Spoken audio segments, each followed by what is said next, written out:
Welcome to the HR Empowerment Podcast, where we will uncover strategies and new insights from HR professionals who discuss up-to-date regulations, best practices, and the most pressing topics like diversity and equity, leadership, dealing with difficult situations, and much more that affect your bottom line and business. Thanks for joining us.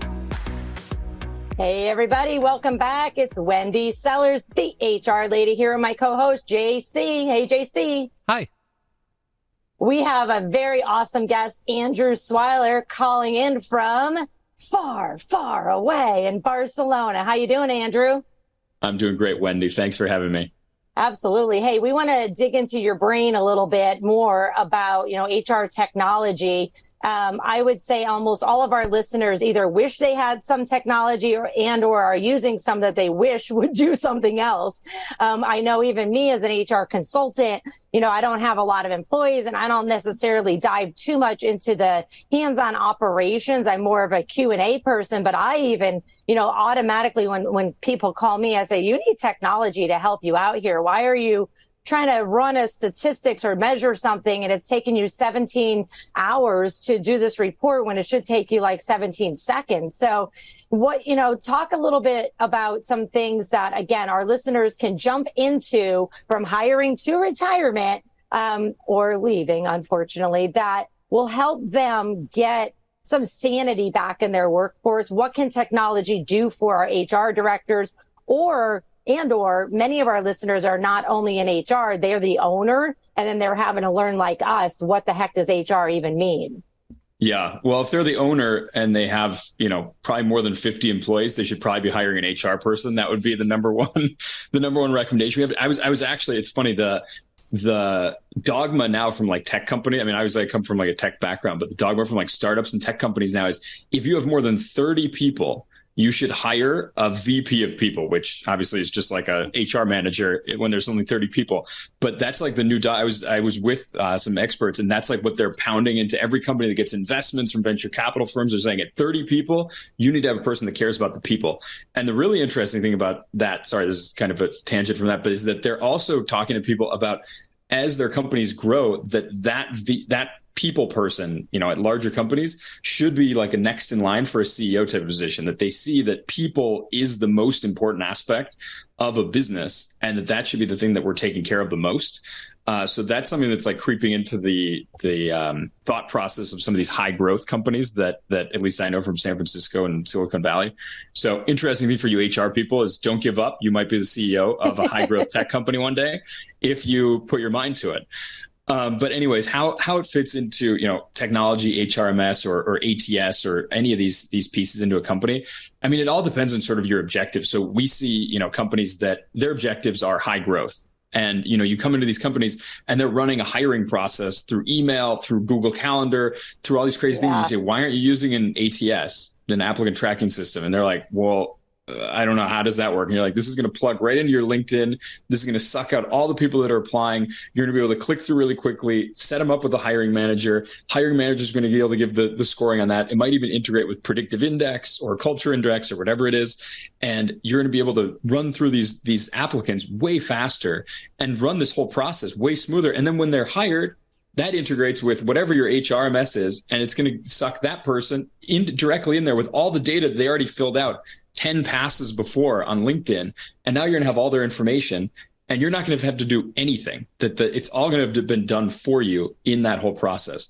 And so that's one of the first things that wakes people up just in the simplest way. It's like, well, I'm hiring a lot of people. How do I simplify this process? So Applicant tracking systems is one of the best.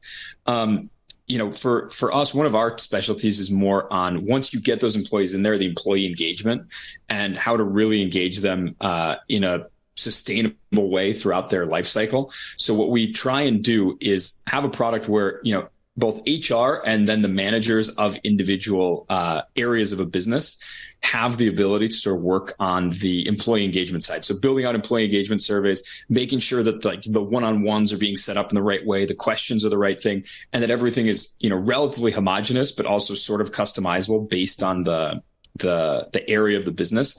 But what we found, that's one of the areas that differentiates us at least the most is that, HR wants to make sure that certain questions are getting asked, because if you just leave it up to a manager, maybe they don't know how to run one-on-ones. Maybe they don't know how to ask an employee, right, what they like or don't like about a business. So HR can set up, hey, here's what we want the questions to be. And then everything after this, you can sort of ask or find out on your own.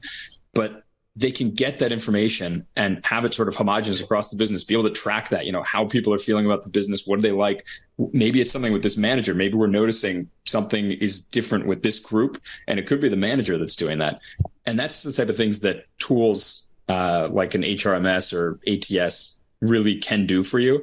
And I think it's only going to grow exponentially on the ability to track things, track data, and understand the business more.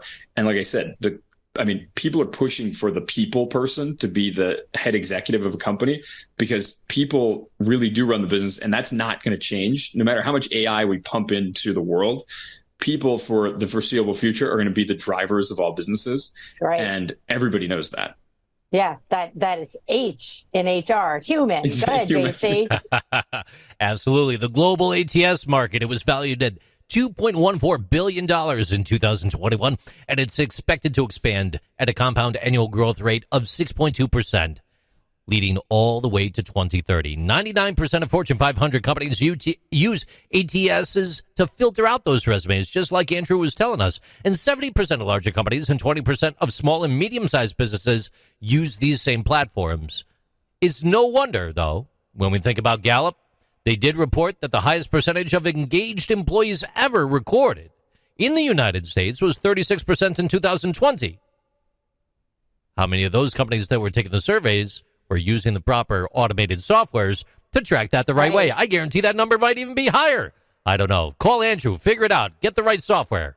Moving forward, back to you. Absolutely.